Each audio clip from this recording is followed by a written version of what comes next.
ছেলের জন্য আমিও একটু রোল খেতে পাচ্ছি, কারণ ছেলেকে দুটো দিয়েছি আর আমি আমার জন্য একটা তৈরি করেছি আর কি।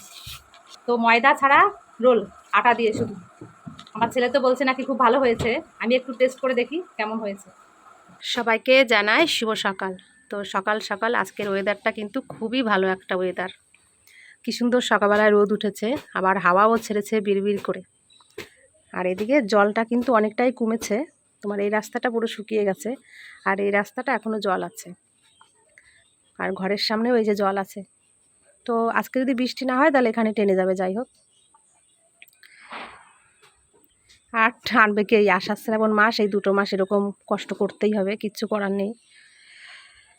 তারপরে এই রাস্তায় তো জল অনেক আছে, এখানে এই জলটা কমে সবার লাস্টে।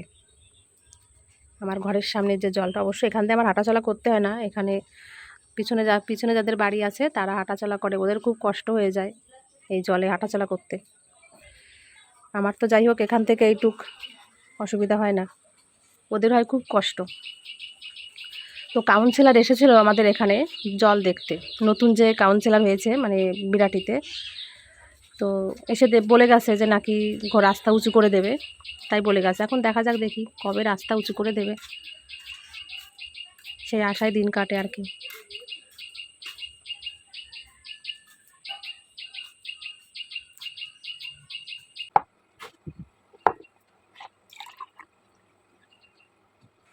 তো আগের বারে যখন রাস্তায় জল উঠেছিল, তোমার একটা বাচ্চাও এখানে মারা গেছিলো জলে ডুবে।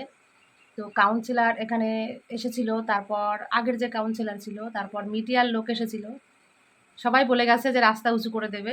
সেরকম মানে সবাইকে কথা দিয়েও গেছে, কিন্তু কই, কথা দিয়ে কেউ কথার দাম রাখে না, এটাই হচ্ছে ব্যাপার।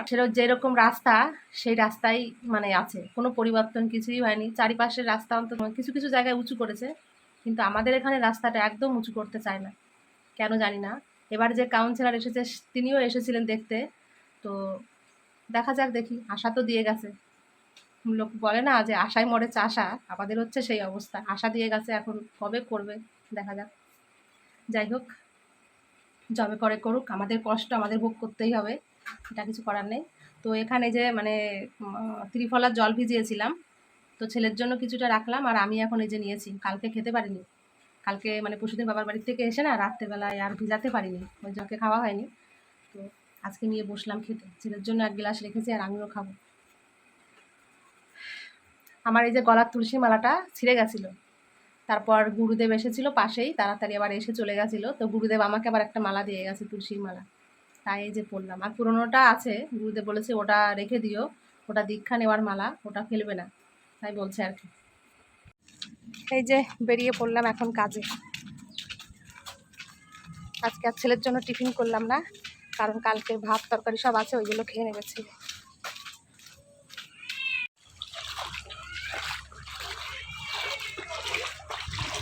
চলে আসলাম রান্নাঘরে। তো রান্নাঘরে এসে এখন রান্না বান্না শুরু করে দিয়েছি। তো কাকিমা আর আজকে কাকু সমস্ত কিছু কেটে রেখেছে। এই যে দেখো কি সুন্দর করে পুঁই শাক কেটেছে, তোমার মাছের মাথা দিয়ে পুঁই শাক রান্না করব, তারপর আমরা টক রান্না করব, মানে আমরা চাটনি রান্না করব, আর কড়াইতে গাজর আর আলু ভাজা বসিয়েছি, এটা রুটির জন্য, রুটি করতে হবে। আর কি করব, মাছের ঝোল রান্না করব, তোমার কাঁচকলা আলু দিয়ে পাবদা মাছের ঝোল রান্না করব। আর এখানে যে আটা মেখেছি, তো এই সমস্ত রান্নাবান্না করব। কাছে আসা মাত্রই রান্না বসিয়ে দিতে পারি, কারণ কাকু কাকিমা দুজন মিলেই মানে সমস্ত কিছু কেটে গুছিয়ে রাখে, ওই জন্য তাড়াতাড়ি রান্নাটা করতে পারি। তো তাড়াতাড়ি রান্নাটা করতে পারলেও তো একটা সমস্যা, মানে টিফিন খাওয়ার পর তারপর আমি মাছে হাত দিই। টিফিন খাবে কাকিমা, চা খাবে, রেগুলার কমন জিনিস, তো ওটা খাওয়ার পর মাছে হাত দেওয়া হয়। তার আগে একদম মাছে হাত দেওয়া যাবে না, চালেও হাত দেওয়া যাবে না। তো এই টিফিন খাওয়া দাওয়া করে তারপর মাছ চালে হাত দিতে হয়। তো যাই হোক, চলো রান্নাবান্নাগুলো এখন ঝমাঝম সেরে দিই। দেখো কাণ্ড কাকিমার, এই যে তোমার আমি রুটি করলাম, তারপর আলু ভাজা করলাম, আর কালকের একটু বাঁধাকপি ছিল, সব গরম করলাম। কাকিমা 3 প্লেটে এই যে খাবার রেডি করেছে, 3 জনের জন্য এই যে খাবার রেডি করেছে আর কি। আর এখানে এই যে দুধ বসিয়েছি, আর ওখানে আমরা মানে চাটনি রান্না করছি, ব্যাস। এই যে আমি টিফিন নিয়ে বসে পড়লাম এখন। তো এটা খাওয়া দাওয়া করে চা খাবো, তারপর বাদ বাকি রান্নাগুলো করবো। মাছের ঝোল, পুঁই শাক দিয়ে, মাছের মাথা দিয়ে হবে, আর ভাত রান্না করবো ব্যাস। তাহলে এগুলো করলেই হয়ে যাবে। তো চলো এখন খাওয়া দাওয়া করে নিই। কাকিমা কি সুন্দর করে টিফিন রেডি করে দিয়েছে। এই মাছের মাথা দিয়ে পুঁই শাক রান্না করবো। তো এই যে সবজি দেখো, এখানে কুমড়ো আছে, বেগুন আছে, তারপর তোমার কাঁকরোল আছে, আলু আছে, টমেটো আছে, পুঁই শাক আছে। তো এই সমস্ত সবজি দিয়ে রান্না করবো আজকে মাছের মাথার তরকারি। তো এখানে যে মশলা কষাচ্ছি, তো এখানে দিয়েছি তোমার পাঁচফোড়ন দিয়েছি, আদা বাটা, জিরার গুঁড়ি, হলুদ আর সামান্য একটু লঙ্কার গুঁড়ি। তা এই মশলাটা দিয়ে ভালো করে কষিয়ে নিচ্ছি। এবার দিয়ে দেবো সবজি। পুঁই শাকের পাতাটা পরে দেবো, এটা কিন্তু এখন দেবো না। সবজিটা সিদ্ধ হলে তারপর দেবো।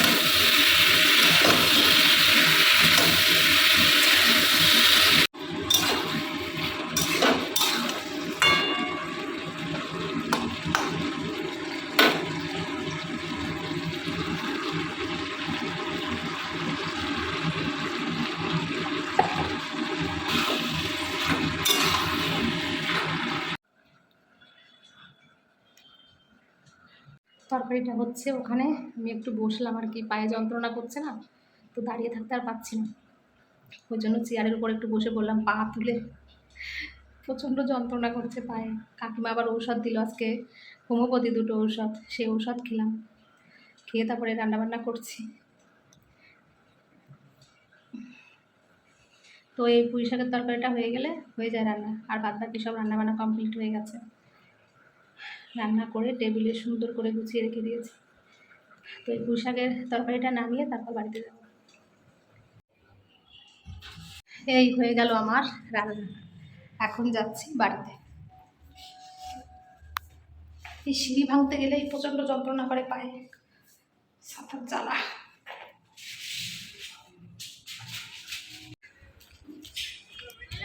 হ্যাঁ হলো, দেখো রোদ উঠেছে আজকে, সেই রোদ, হেবি সুন্দর রোদ উঠেছে। এরকম রোদ উঠলে পরে রাস্তা পুরো শুকিয়ে যাবে। অবশ্য মেঘও করেছে এই সাইডে।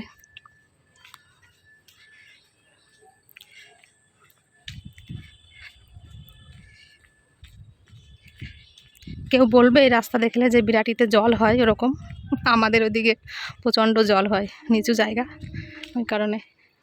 বাড়িতে এসে এই মানে স্নান করে তারপরে উঠলাম আর্ধেক সেরে। তো ভেবেছিলাম তো আজকে রান্নাবান্না করবো বাড়িতে এসে, যাই হোক। তো বাড়িতে এসে দেখি ছেলে ভাত খাচ্ছে, ঠাম্মা ভাত রান্না করেছিল, তো সেখান থেকে ভাত খেলো।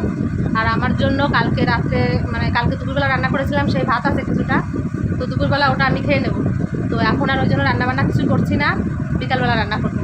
যা কিছু আছে এখন খেয়ে নিলে ব্যাস পরিষ্কার হয়ে যাবে, তারপর ধীরে সুস্থে বিকালে রান্নাবান্না করবো। তাহলে আজকে আমি আর রান্নাবান্না দুপুরবেলায় করছি না, আজকে একটু বিশ্রাম করবো দুপুরবেলায়। যাই হোক, কাকিমাও তরকারি দিয়েছিল, আজকে পুঁই শাক রান্না করেছিলাম মাছের মাথা দিয়ে, পুঁই শাকের তরকারি। তো আমাকে কিছুটা দিয়েছে তরকারি, এখন আর ওটা খাবো না, কালকে তরকারি ভাত আছে ওটাই খেয়ে নেবো, পুঁই শাকটা থাকুক, রাত্রেবেলা তরকারি খেয়ে নেবো। যাই হোক, এটাই বলার ছিল যে আজকে দুপুরে কিন্তু পুরোপুরি বিশ্রাম করছি আমি। আর আমার ছেলে এই যে তোমার বিকালে 1টার সময় পড়া আছে টিউশনি, তো এখন পড়তে যাবে ও। তো আমি একটু বিশ্রাম করে তারপরে যে খাওয়া দাওয়া করলাম, আর ছেলেও চলে গেল এই মাত্র পড়তে, টিউশনি পড়তে। পরে যেহেতু 1:30 দিয়ে টিউশনি পড়া আছে, তো তাই জন্য গেছে আর কি। তো যাই হোক, এখন আমি একটুখানি বিশ্রাম করব, করে আবার রান্নাঘরে যাব। ছেলেটার আবারও 7টার সময় টিউশনি পড়া আছে, তো ও টিউশনি পড়ে এসে কিছু একটু টিফিন খাবে, খেয়ে আবার বিকালবেলায় পড়তে যাবে।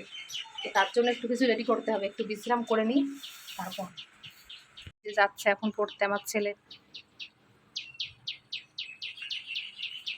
তো যাই হোক, একটু তো জল শুকিয়েছে রাস্তার, একটু মানে কি অনেকটাই শুকিয়ে গেছে। আজকে যদি বৃষ্টি না হয় তো খুবই ভালো, মেঘের অবস্থাটাও ভালো নেই, এই রোদ উঠছে আবার এই অন্ধকার করে নিয়ে আসছে, ওই জন্য এখন আর মানে চিন্তা কমে না, বৃষ্টি হলেই ভয় করে এখন। এই যে টিউশনি পড়ে বাড়ি চলে আসছে, আমি তার মাঝখানে একটু ফোন টুকটা কাজ করছিলাম। তো বাড়িতে আসছে, এসেই বলছে মা আমার খিদে পেয়ে গেছে, কিছু খেতে দাও। তো কি করব, ঝটাপট এই যে আটা মাখলাম, তো এখন একটু ওকে রোল তৈরি করে দেবো। একটু কড়া কড়া করে ভাজবা ইয়েটা, রুটিটা কড়া করে ভাজবো। আচ্ছা, তেল বাড়িতেই আর কি রোল তৈরি করে দিচ্ছি আমি ওকে, কারণ দোকানের খাবার থেকে বাড়িতে তৈরি করে খাওয়া অনেকটা ভালো। আর এটা হচ্ছে আটা দিয়ে করে দিচ্ছি, ময়দা খাওয়াচ্ছি না, ময়দা বেশি খেলে অসুবিধা হয়, সবাই তাই বলে। তো এই কারণে আটা দিয়ে রোল করবো আর কি। তো এখানে যে শসা আছে, পেঁয়াজ আছে তোমার, তারপর মিওনিস আছে এই যে, তারপর এখানে আছে তোমার কিচেন সস আছে, ডিম আছে, সব কিছুই আছে। তো ঝটাপট ওকে একটু রোল তৈরি করে দিই। রোল খেলে আমার সোনা শান্ত হয়ে যাবে, তাই তো বলো? রান্নাঘরে হা করে আছে, কখন আমি রোল তৈরি করে দেবো, কখন আমার সোনা খাবে। তোমরা অনেকেই জানতে চেয়েছিলে যে দিদিভাই তুমি রুটি কি করে বেলো, আটার গুঁড়ি পড়ে না, একটা দিদি কালকে কমেন্ট করেছিল আমাকে। তো সেই দিদিভাইকে বলছি তোমরা দেখো যে আমি কিভাবে মানে রুটিটা বেলি। এই দেখো, চারিপাশ দিয়ে আটা ছড়িয়ে ছিটিয়ে থাকে না, আমি এরকম করে রুটি বেলি।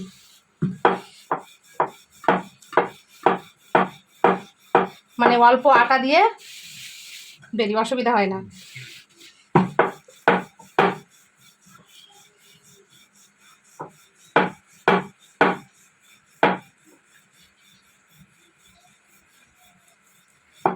এই দেখো একটুও গুঁড়ি নেই, এত সুন্দর করে আমি মানে রুটি বেললাম।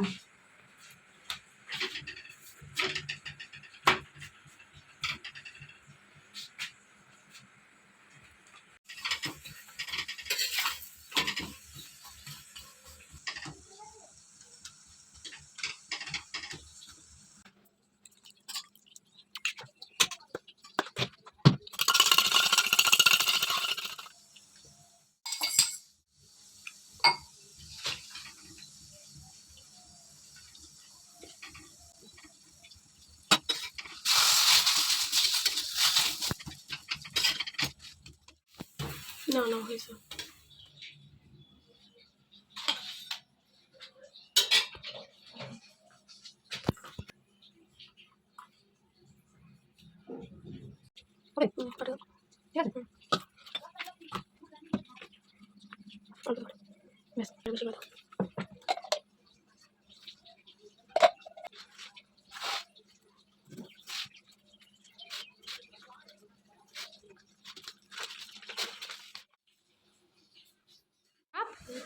কেমন খেলে বাবা রোল?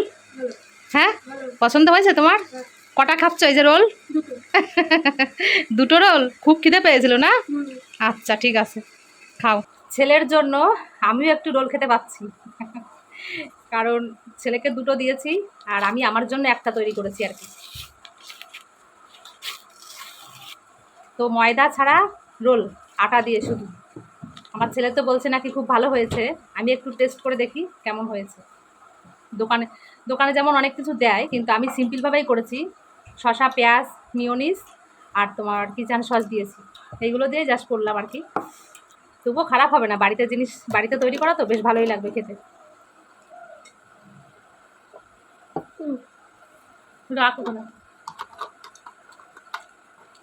পেট বললো? পেট নাকি বলেছে? সত্যি তাই, খুব সুন্দর খেতে হয়েছে, দারুণ সুন্দর খেতে হয়েছে। দোকানে তৈরি করার থেকে, দোকানে কিনে খাওয়ার থেকে বাড়িতে বানিয়ে খাওয়া বেশি সুন্দর, সত্যিই তাই, একদম নর্মাল খাবার হয়।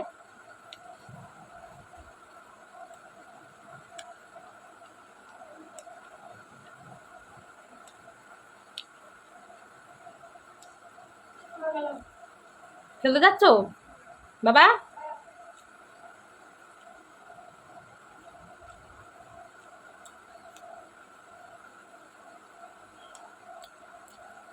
কি তাড়াতাড়ি রোল বানালাম, খাওয়াও হয়ে গেল। সত্যি তাই, খুব সুন্দর বানিয়েছি রোলটা, নিজে বানিয়েছি, নিজে খেয়েছি, নিজেই বলছি ভালো হয়েছে বলে বললাম। সত্যি তাই, খুব সুন্দর হয়েছে। তো এখন এই যে বিকালবেলায় অনেক কাজ পড়ে আছে, বিছানা টিছানা অবস্থা কাহিল হয়ে গেছে, একটু শুয়েছিলাম, তারপর জামা কাপড় কিছুটা বাইরে মেলেছিলাম, সেগুলো সব ঘরে ঢিপঢাপ, এগুলো এখন বিকালবেলা ভাঁজ করতে হবে। রান্নাঘরে রান্নাঘরে রোল বানিয়েছিলাম, এখন অনেকটা বাসন বেরিয়েছে, সেগুলো মাজতে বসবো। দেখো আমি রোল বানিয়েছি, কেউ বলবে কি সুন্দর, দেখো গ্যাসটা পরিষ্কার আছে। তো শুধু সামান্য একটু জায়গায় এখানে আটার গুঁড়ি পড়েছে, অল্প একটু, আর বাদবাকি রান্নাঘর পুরো পরিষ্কার, একটু কোনো রকম মুছলেই হয়ে যাবে। তো এই হচ্ছে ব্যাপার। আর এদিকে হচ্ছে বাসন এই যে বেরিয়েছে। তো এই বাসনগুলো এখন মাজবো, ঘর বাড়ি মানে পরিষ্কার করতে হবে, জামা কাপড় ভাঁজ করে ঘরটার পরিষ্কার করে একদম উঠবো। তারপর আবার ফোনের কাজটা নিয়ে বসবো। মাঝে মাঝে টুকটুক করে সংসারে কাজ করি আর এই ফোনের কাজটা নিয়ে ব্যস্ত হয়ে পড়ি। ওই জন্য মেন সময়টা আমার কেটে যায় এই ফোনটা আছে বলে। ফোনটা যদি না থাকতো তাহলে সত্যি আমি পাগল হয়ে যেতাম। তোমাদের দাদাভাই ওই কারণে আমাকে বলেছে, ফোনের কাজটা যতই কষ্ট হোক না কেন, ফোনের কাজটা কখনোই ছাড়বে না, এই কাজটাই ধরে রাখবে। তো প্রথম যখন আমি ভিডিও করতাম তখন যাই হোক সবাই একটু অসন্তুষ্ট হতো, কিন্তু আমার মেন তোমাদের দাদাভাই তখন বলতো যে ওকে তো আমি কোনো সুখই দিতে পারি না, ও যদি ফোনের কাজটা নিয়ে একটু ব্যস্ত থাকে, একটু মন ভালো থাকে, ওকে ওর মতন সবাই থাকতে দাও। এই কথাটা আমার শুধু মনে পড়ে, তোমাদের দাদাভাই কথাটা সবাইকে বলেছিল যে ও তো একটা কিছু নিয়ে থাকবে, ওরও তো একটা জীবন, ফোনের কাজটা নিয়ে যদি ভালো থাকতে পারে তাহলে ওকে ওর মতন থাকতে দাও। এই কথাটা না আমার বারবার করে মনে পড়ে, ওর এই কথাটা। তো আমি ওই কারণেই ফোনের কাজটা যত কষ্ট হোক না কেন আমি এটাকে কখনোই ছাড়ি না, আর ভবিষ্যতে মনে হয় না ছাড়তে পারবো। এটা আমার একটা জীবনের পার্ট বলে মনে করি। যতই মানে লোকের বাড়িতে কাজ করি, নিজের বাড়িতে কাজ করি, ফোন আমার সঙ্গের সাথী। এই অবসর টাইম একটু পেলেই মোটামুটি ফোনের কাজটা নিয়ে ব্যস্ত হয়ে পড়ি। ওই জন্য আমার মোটামুটি মানে যে কষ্টটা, সেই কষ্টটা একটু ভুলে থাকতে পারি আমি। তো চলো এখন আমি কাজগুলো তাড়াতাড়ি সেরে নিই। আর তোমরা আমাকে এতটা ভালোবাসো, তোমাদের এই ভালোবাসার জন্যও আমার সত্যি কথা বলতে কি ভিডিও করতে ইচ্ছা করে। তোমাদের ভালোবাসার জন্য, তোমাদের ভালোবাসা যদি না পেতাম তাহলে তো ইচ্ছাই করতো না, কিন্তু তোমরা যে তোমাকে অধিক পরিমাণে ভালোবাসো সবাই, তো তার জন্য আমি ক্যামেরার সামনে আসি আর কি।